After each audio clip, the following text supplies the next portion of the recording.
विद्यार्थी मित्रांनो, सह्याद्री ट्युटोरियल्समध्ये तुमचं स्वागत आहे.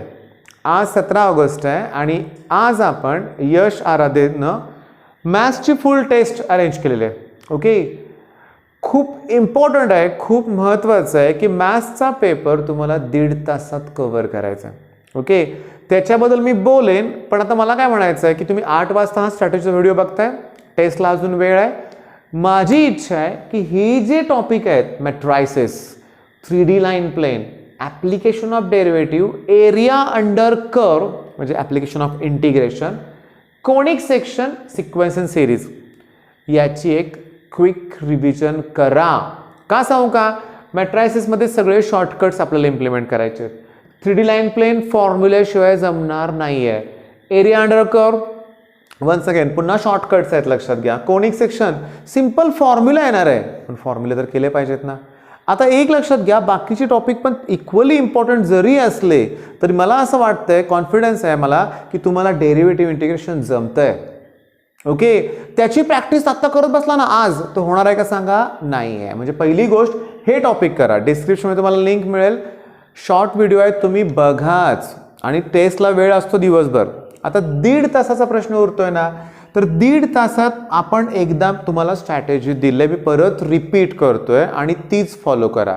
काय की ज्या प्रश्नाचं उत्तर विदिन 1 मिनिट मला जमतंय तेच मी सॉल्व करणार आहे.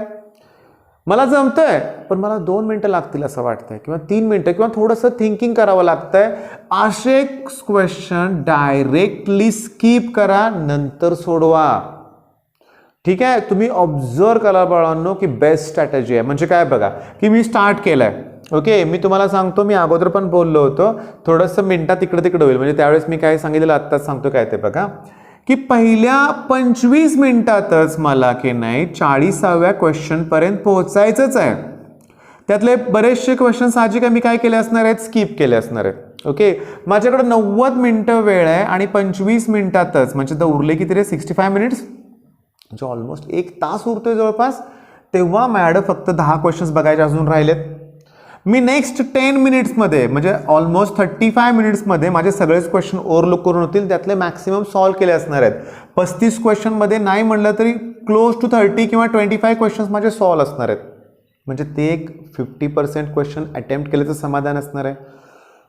उरलेले क्वेश्चन्स मी बघितलेले असणार आहेत, लक्षात घ्या. मला फक्त काय करायचं आहे की आता बघा ना, हे 25 मिनिटं झाले, 35 मिनिटं झाले. ओके, माझ्याकडे 90 पैकी 35 मिनिटं झाले ना, उरले 55 मिनिटं, म्हणजे ऑलमोस्ट तरी पण 1 तास शिल्लक आहे. आणि उरलेले 25 क्वेश्चन्स मला सोडवायचे आहेत. म्हणजे प्रत्येक क्वेश्चनसाठी ॲव्हरेजली 2 मिनिटं माझ्याकडे शिल्लक आहे. नेक्स्ट राऊंड परत सॉल्व करताना पहिल्या क्वेश्चनपासून मी सुरुवात करणार आहे, परत बघणार आहे.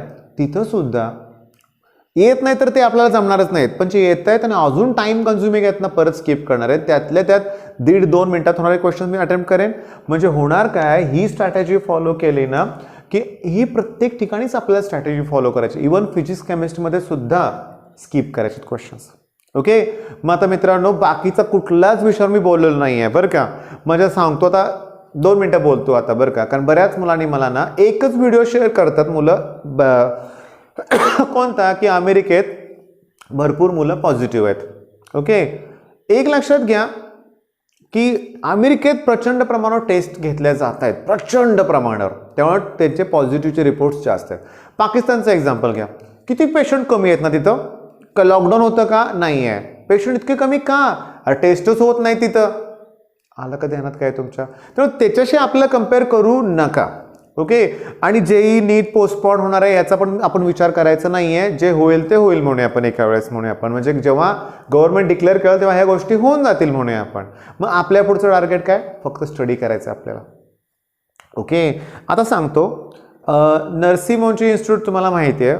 ओके, त्यांचे ॲडमिशन्स ऑलरेडी झालेलेच आहेत. तसे ते ऑटोनॉमसच, त्यांचे दरवर्षी तसे वेगळेच ॲडमिशन्स असतात म्हणूया आपण. त्यांची सेपरेट एंट्रन्स असते, त्यांचं स्ट्रक्चरच पूर्ण वेगळं आहे.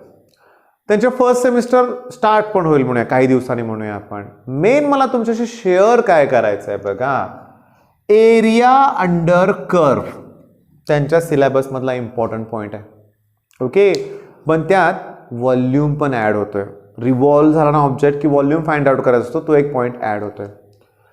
मॅट्रायसिस, rank of the matrix, eigen value, eigen vector वगैरे असले काही गोष्टी आहेत त्याच्यात, लक्षात घ्या. ओके, त्याच्यानंतर तुम्हाला सांगू का, हा पार्ट नाही आहे पण डिफरन्शियल इक्वेशन. ओके, हा पार्ट त्याच्यात परत होताच. म्हणजे मला सांगायचं आहे काय माहिती आहे का, की मॅथ्सची प्रिपरेशन करतोय सगळी तुम्ही इंजिनिअरिंगचीच प्रिपरेशन करता, हे पण डोक्यात ठेवा. ती derivative, integration, application of derivative, त्याच्यानंतर सांगतो डिफरन्शियल इक्वेशन, असले सगळे क्वेश्चन्स आहेच त्याच्यामध्ये. ओके, सगळ्यात शॉकिंग सांगू का, LMVT मला त्यात दिसलं, रोल्स थेरम ते पण आहे. ओके, मग विद्यार्थी मित्रांनो, आजच्या टेस्टची चांगली प्रिपरेशन करा. ओके, चांगल्याच बातमी आता आपल्याला मिळतील एक आठवड्यात म्हणूया आपण, प्रोबॅबल डेट्स पण मिळतील त्यांच्याकडून म्हणूया आपण, त्या पुन्हा पोस्टपोन नच होऊ देत अशी देवाजवळ प्रार्थना करतो मी. म्हणजे परिस्थिती पण आटोक्यात राहणारच आहे, लक्षात घ्या.